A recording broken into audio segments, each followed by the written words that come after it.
জানা, আসল সোনা ছাড়িয়া কেনে নকল সোনা, সেজন্য বাবু বুঝে না। মুখ্যমন্ত্রী বলে থাকেন সবসময় যে ধর্ম যার যার, উৎসব সবার। এই কথাটা কিন্তু বাস্তবে আমরা দেখেছি। তাই আজকে এই জায়গায় গোয়ালপুকুর থেকে আসা সবাই কিন্তু এখানে একসঙ্গে এসে কিন্তু বিজয়া সম্মিলনীতে উপস্থিত হয়েছি। আগামী দিন মাননীয় মুখ্যমন্ত্রী বারবার বলেছেন যে আমাদের মধ্যে একতা, এই একতাই কিন্তু আমাদের দলের প্রতীক, এই একতাই কিন্তু আমাদের সামনে নিয়ে যাওয়ার প্রতীক। কেননা আমাদের দলের নাম হচ্ছে মা মাটি মানুষের সরকার। আমরা মানুষের সঙ্গে, মাটির সঙ্গে সংস্পর্শ থেকে মানুষের কাজে সবাই কিন্তু ব্যস্ত থাকি।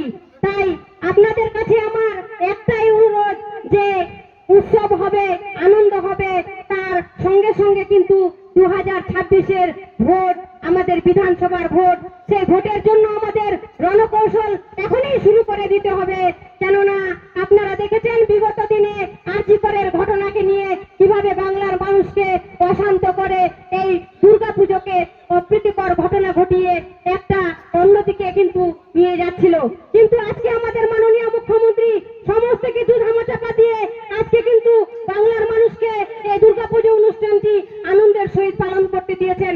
তাই আপনাদের কাছে আমি একটাই কথা বলবো যে আপনারা এইখান থেকেই আমাদের, যেহেতু আমরা বিজয়া সম্মেলনে উপস্থিত হয়েছি, আগামী দিন কিভাবে আমরা এগোবো, আমাদের দলের কাজ কিভাবে সুষ্ঠুভাবে হবে, তার জন্য কিন্তু আমাদের এখানে বুথ স্তর থেকে অঞ্চল থেকে আমাদের ব্লক স্তরের সমরী নেতারা বিন্দুরা রয়েছেন এবং আমার মা বোনরাও রয়েছেন, আমার মহিলা অঞ্চল প্রেসিডেন্টরা রয়েছেন। সবাই সম্মিলিতভাবে একটি আমাদের নির্দেশ নিতে হবে এবং আগামী দিন 2026 যেন আমরা ভালোভাবে আরো রেজাল্ট করে এখান থেকে মাননীয় মন্ত্রী আমাদের গোলাম রব্বানী সাহেবকে জিতিয়ে আনতে পারি, এই প্রতিজ্ঞা কিন্তু এখান থেকে করতে হবে। আপনারা দেখেছেন বিগত দিনে আমাদের আবাস যোজনার টাকা কিন্তু আমাদের সরকার, রাজ্য সরকারই কিন্তু দিচ্ছেন। এর আগে কিন্তু আমাদের মোদী বাবু কিন্তু কথা দিয়ে কথা রাখেননি, এই রাজ্য সরকারই কিন্তু আমাদের আবাস যোজনার টাকা দিচ্ছেন। এই আবাস যোজনার টাকা কেন, আমার মা বোনরা এখানে রয়েছেন, তারা লক্ষ্মীর ভান্ডার শুধু পায়। একজন আছেন আমাদের মাননীয় মুখ্যমন্ত্রী মমতা বন্দ্যোপাধ্যায়, আমার কাকারা কিন্তু কৃষক বন্ধুটা পায় মাননীয় মুখ্যমন্ত্রী মমতা বন্দ্যোপাধ্যায়ের জন্য। আমাদের এই যে যতগুলো ভাতা রয়েছে, যতগুলো প্রকল্প রয়েছে, সব প্রকল্পগুলো প্রত্যেকটা গ্রামে গ্রামে প্রত্যেকটি মানুষের কাছে পৌঁছে দেওয়ার দায়িত্ব কিন্তু আমাদের।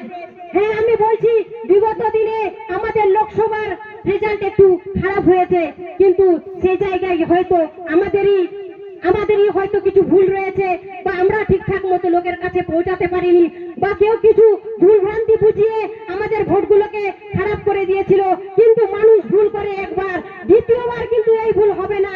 তাই আগামী দিন আমাদের বিধানসভার জন্য, বিধানসভা ভোটের জন্য এখনই প্রস্তুতি নিতে হবে এবং আগামী দিনে আমাদের কালী পূজা, ছট পূজা, ভাতৃদ্বিতীয়া, তার জন্য আপনাদেরকে সবাইকে অগ্রিম শুভেচ্ছা, অভিনন্দন জানাই। এক লাইন গান বলি আমি শেষ করব। যে জন দলের ভাব বুঝে না, তার সঙ্গে নাই চেনা জানা, আসল সোনা ছাড়িয়া কেনে নকল সোনা, সেজন ভাব বুঝে না, সেজন দল বুঝে না, সেজন বাবু বুঝে না। জয় বাংলা। থ্যাংক ইউ, ধন্যবাদ। বন্দে মাতরম। তৃণমূল কংগ্রেস জিন্দাবাদ, মমতা ব্যানার্জি জিন্দাবাদ, অভিষেক ব্যানার্জি জিন্দাবাদ, গোলাম রব্বানী সাহেব জিন্দাবাদ, গোলাম রসুল সাহেব জিন্দাবাদ।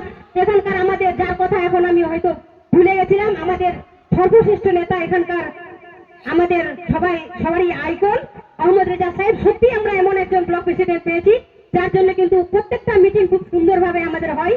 যে কোনো কাজের জন্য যে কোনো সময় আপনারা আসেন, আমাদের আহমদ রেজা সাহেবকে কিন্তু সবাই আমরা কাছে পাই। তার ওনার জন্য একটা সবাই হাততালি, জোরে হাততালি দিবেন। থ্যাংক ইউ, ধন্যবাদ। জয় বাংলা।